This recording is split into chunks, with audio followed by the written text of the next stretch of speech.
जल परी बनी बहू।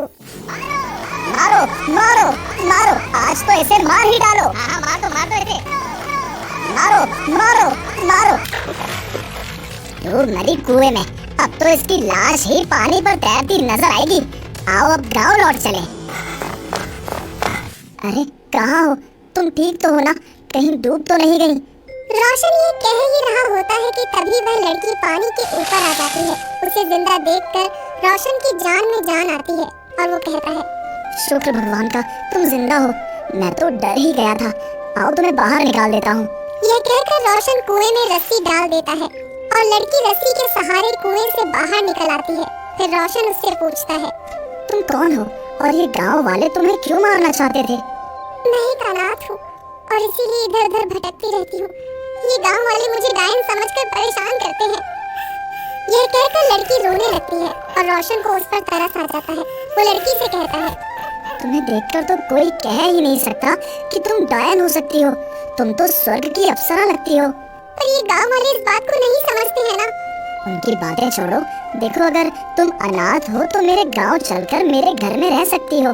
घर में मेरी माँ भी है, बोलो चलोगी? हाँ हाँ चलूंगी।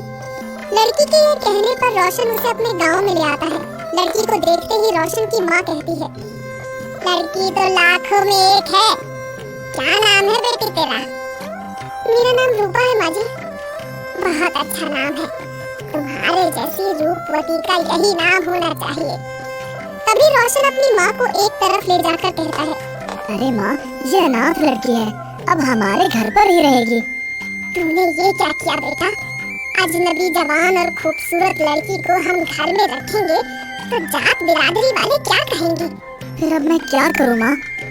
अरे अब तू कुछ मत कर, मुझे ही कुछ करना पड़ेगा बेटा।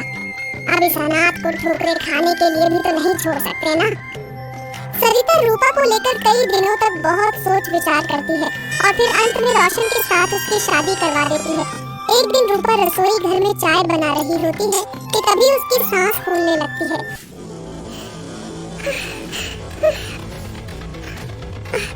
अब तो सांस भी नहीं लिया जा रहा, जितना जल्दी हो सके पानी में जाना होगा। ये कहकर रूपा नदी की तरफ भाग लेती है। अरे ये एकाएक बहू को क्या हो गया? देख तो कहाँ भागी जा रही है।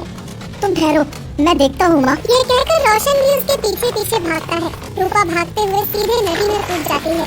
रूपा रूपा जल्दी से पानी से बाहर आओ, खुद आ जाओगी या मुझे ही नदी में कूदना पड़ेगा? रोशन के कहने पर कुछ देर बाद रूपा खुद ही नदी से बाहर आ जाती है। रूपा, तुम पागलों की तरह भाग भाग कर नदी में क्यों कूद जाती हो? मुझसे या मेरी माँ से तो कोई भूल नहीं हो गई? अरे नहीं नहीं, आप दोनों से कोई भूल नहीं हुई है। जो हुआ उसे भूल जाइए। चलिए घर चलते हैं। अगले दिन रोशन और रूपा हंस हंस कर आपस में बातें कर रहे होते हैं कि तभी अचानक से रूपा का दम घुटने लगता है। सांस नहीं ले जा रही है। क्या हुआ रूपा? कुछ तकलीफ हो तो डॉक्टर के पास लेकर चलूं? नहीं नहीं, इसमें डॉक्टर कुछ नहीं कर सकेगा। मुझे जल्दी से पानी में जाना पड़ेगा। ये कहकर रूपा नदी की तरफ भाग लेती है और फिर रोशन भी उसके पीछे पीछे भागने लगता है।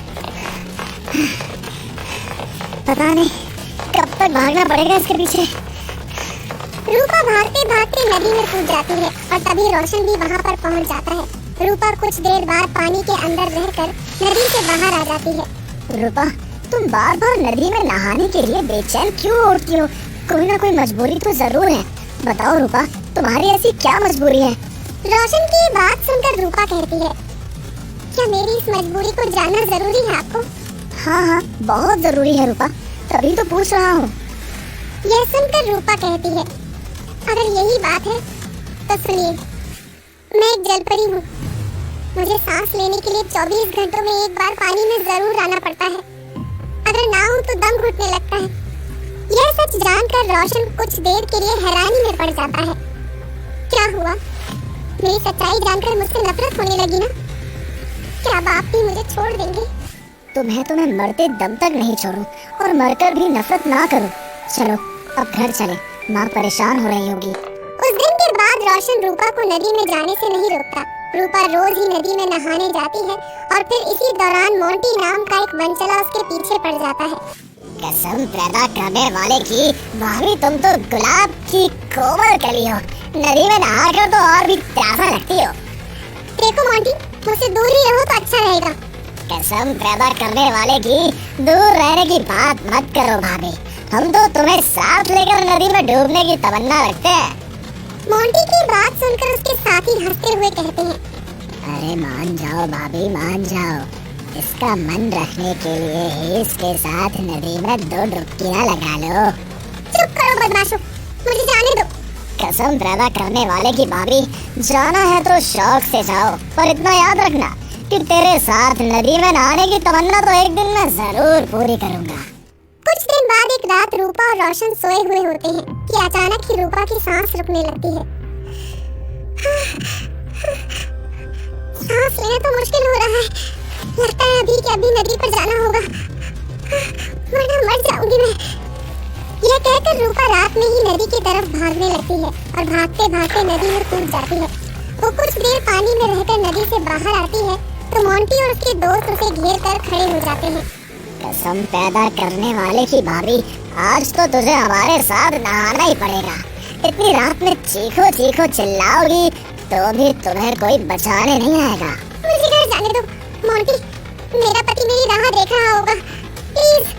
कसम पैदा करने वाले की, तेरे बहाने आज नहीं चलेंगे। अब तो वही होगा जो ये मोंटी चाहेगा। यह कहकर मोंटी रूपा को जबरन अपनी बाहों में उठा लेता है। बोलो, अब क्या कर लोगी? उस्ताद, अब खड़े मत रहो, जल्दी से नदी में कूद जाओ। यह सुनते ही मोंटी रूपा को लेकर नदी में कूद जाता है और फिर अचानक ही रूपा पानी में कहीं गायब हो जाती है। कसम पैदा करने वाले की, भाभी तो कहीं गायब हो गई। कहीं डूब तो नहीं गई उस्ताद? मोंटी का साथी ये कह ही रहा होता है कि तभी रूपा पानी के ऊपर आ जाती है। लो, आ गए उस्ताद। लगता है तैरने में एक्सपर्ट है, एक्सपर्ट। मैं अब भी कहती हूँ कि मुझे जाने दो। मोंटी, मुझसे छेड़छाड़ महंगी पड़ सकती है तुम्हें। कसम पैदा करने वाले की, जितनी महंगी पड़ती है पड़ जाए, आज तो मैं तुझे छोड़ने वाला नहीं। ये कहकर मोंटी रूपा को पकड़ने की कोशिश करता है, मगर वो पानी की गहराई में उतर जाती है और फिर एकाएक मोंटी पानी के नीचे जाने लगता है। कसम पैदा करने वाले की, कोई मुझे पानी से नीचे खींच रहा है, जल्दी से कुछ करो। फिर देखते ही देखते मोंटी भी गायब हो जाता है और यह देखकर उसके साथी चिल्लाने लगते हैं, उस्ताद, मोंटी उस्ताद, कहाँ खो गए उस्ताद? कुछ देर बाद रूपा तो नदी से बाहर आ जाती है, मगर मोंटी नदी के अंदर ही रह जाता है। अगले दिन मोंटी की लाश पानी में तैरती हुई मिलती है और यह खबर पूरे गांव में आग की तरह फैल जाती है। मोंटी के साथी सरपंच से कहते हैं, हमारे उस्ताद को सरिता की बहू रूपा ने नदी में डुबाकर मारा है सरपंच जी। वो आधी रात को नदी में नहाने गई थी, उसने हमारी आंखों के सामने मोंटी को नदी में डुबोया था। उनकी बात सुनकर सरपंच कुछ गांव वालों को साथ लेकर सरिता के घर जाता है। तुम्हारी बहू ने मोंटी को नदी में डुबोकर मार डाला है सरिता भाभी, अब वो इस गांव में नहीं रह सकती। यह सुनकर सरिता चौंक जाती है और सरपंच से कहती है, ये आप क्या कह रहे हैं सरपंच जी? भला मेरी बहू रात को नदी पर क्या करने जाएगी? वो नदी में नहाने गई थी, हमने अपनी आंखों से देखा है। तभी रूपा वहां आकर सरपंच को सारी असलियत बता देती है और असलियत सामने आने पर सरपंच कहता है, अच्छा ही हुआ बदमाश मर गया, उसे बहू के साथ जबरदस्ती करने का सही फल मिला। मगर सरिता भाभी, अपनी बहू से कह दो कि गैर वक्त नदी पर भूलकर भी ना जाए। ये कहकर सरपंच वहां से चला जाता है और सरिता आग बबूला होकर रूपा से कहती है, बता, तू बार बार नदी में नहाने क्यों जाती है? और तू आधी रात को नदी पर क्या गुल खिलाने गई थी? हाँ? सरिता को इस तरह गुस्सा करते देख रोशन उसे रूपा के बारे में सब कुछ सच बता देता है और फिर सरिता हैरानी से कहती है, क्या कहा? मेरी बहू जलपरी है और पानी के बिना नहीं रह सकती?